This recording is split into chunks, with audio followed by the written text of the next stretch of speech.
Let's get to a couple of quick hitters from the world of sports, by the way. Number one belongs to the Dallas Cowboys, who need to sort out their contract situation with Dak Prescott soon because Trey Lance does not appear to be the answer as a backup. The former number 3 overall draft pick just about 3 years ago or so. This brother threw 5 interceptions in the Cowboys preseason finale game this past weekend. 5! I mean, damn. I mean, there's nothing in the playbook or something that you couldn't figure out the route running, couldn't work through your progressions, couldn't throw the ball in the dirt, couldn't throw the ball outside, out of bounds. Damn! 5?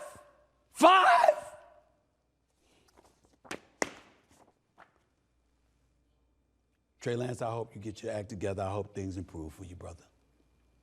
But I know you threw for over 300 yards that game, but 5 interceptions, that's pretty damn bad. It really, really is. The max is like 3, and that's pushing it. Just wanted to say that. Quick hitter number 2 goes to the Pittsburgh Steelers, where questions might have been answered as to who should start at quarterback.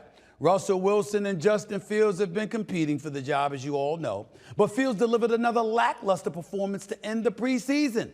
Afterwards, Fields appeared to throw shade at the offensive line following a fumbled snap exchange and a drive-ending sack during the game. Look at what he said here. When asked about the offensive line, Fields said, quote, "They did all right, but there's also room to grow." He went on to say, "We're going to look at the mistakes that we had and what plays we could have done better on and get better," end quote. They could have had room to grow.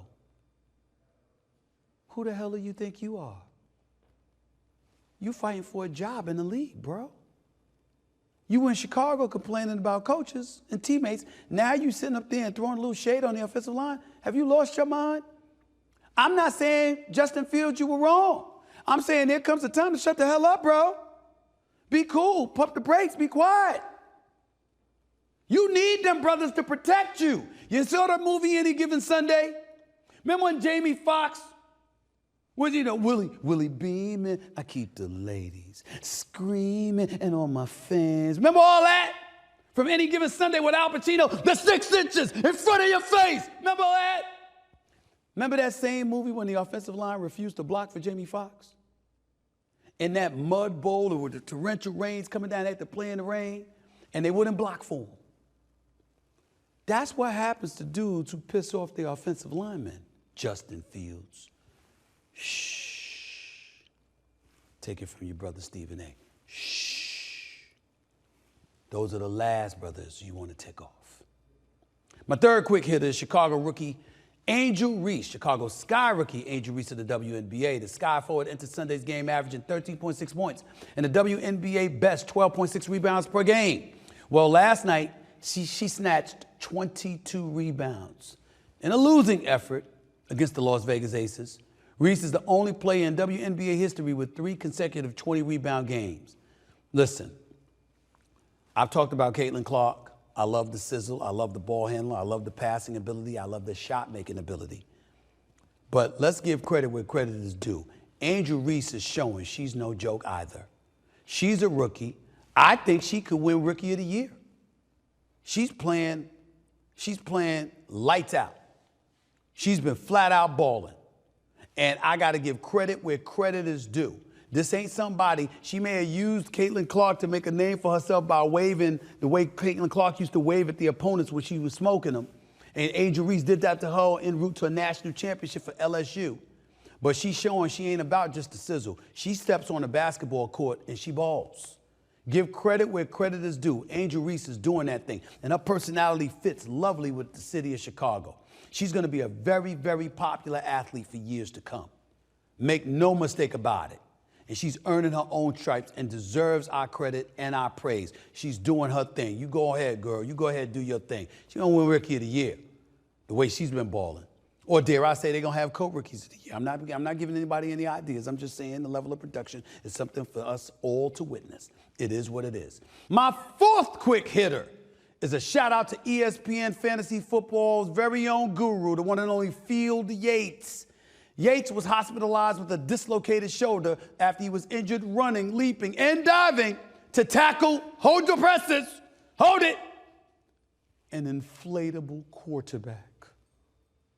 Why? It was a competition to determine the draft order for his fantasy football league, as reported by ESPN's very own Adam Schefter. Take a look at this, please. Throw up through the tackle! Yeah! Good, that hurt. Huh? That hurt. That did hurt. Pretty. Bad injury? Yeah. Uh-oh. Uh-oh.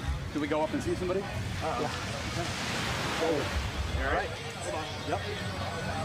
We'll walk with you up there.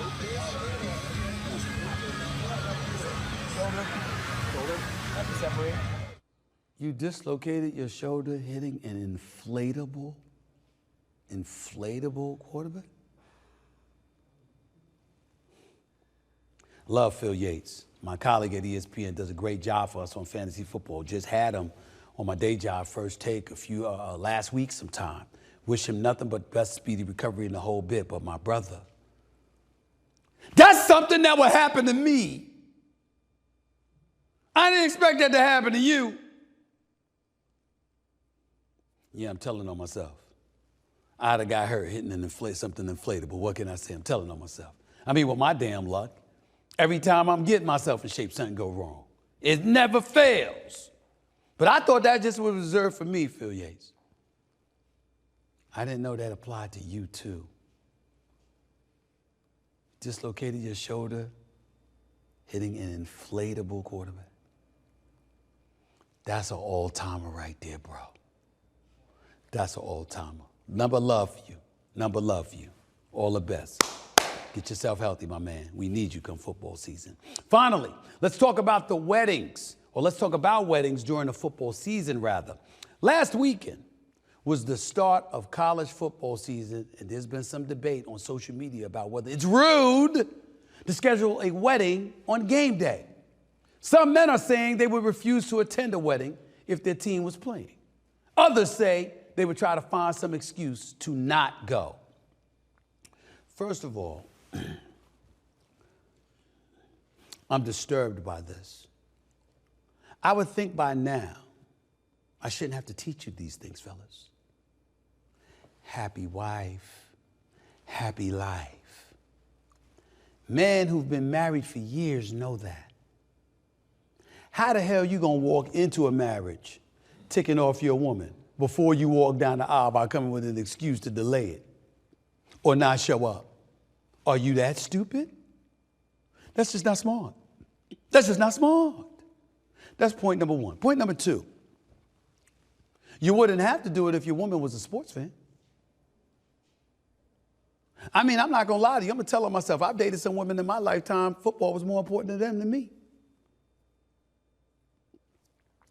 I once dated a woman that was a Redskins fan. Do you know she argued with me and came at me like she caught me cheating because I disagreed with her about something with the Redskins? Like, you would have thought we were arguing because she caught me cheating or something.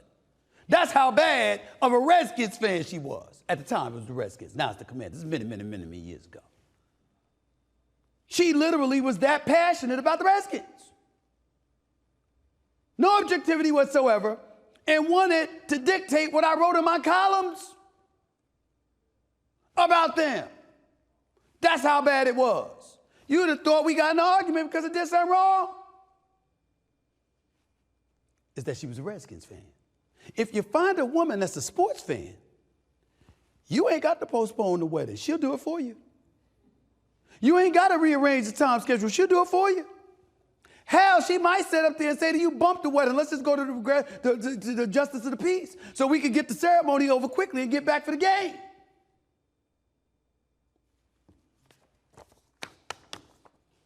I'll get a little more personal with you. I personally know women who've evolved their sex life schedule around the games. I'm telling you the truth. I ain't exaggerating.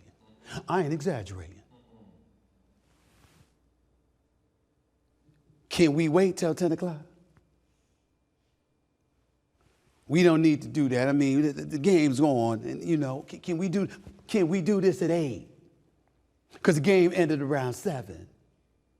Give or take 7:15. Can we start 7:30? We should be finished by 8:30 until Sunday night football arrives. I know fellas who have complained about their women doing that. I ain't laughing. I'm not. I mean, it's funny, but I'm telling you the truth. It's no exaggeration. I'm not making this up one bit. It ain't the fellas, it's them. There's a lot of females that have become sports fans. Have you seen how flag football has grown? Have you seen the ratings for NFL games? If we know that pastors evolve their sermons around NFL schedules, because that has been reported, what makes you think that some women don't evolve their schedules around some games? I'm just saying. I mean, you got some women that do that. I love you. I miss you too. I want you. But can it wait till after the game? And then after that, she said, hurry up. You know, hurry up. Don't take so long. We got about 45 minutes. It ain't the fellas. Because we desperate. We'll take what we can get when we can get it from the woman we love and want. She calling the shots. And yes, if she's a sports fan, I've been told. Ain't talking about myself. Sound of my Bernie Mac voice. But some of these women who are sports fans, they will do that. I dare y'all to tell me I'm lying.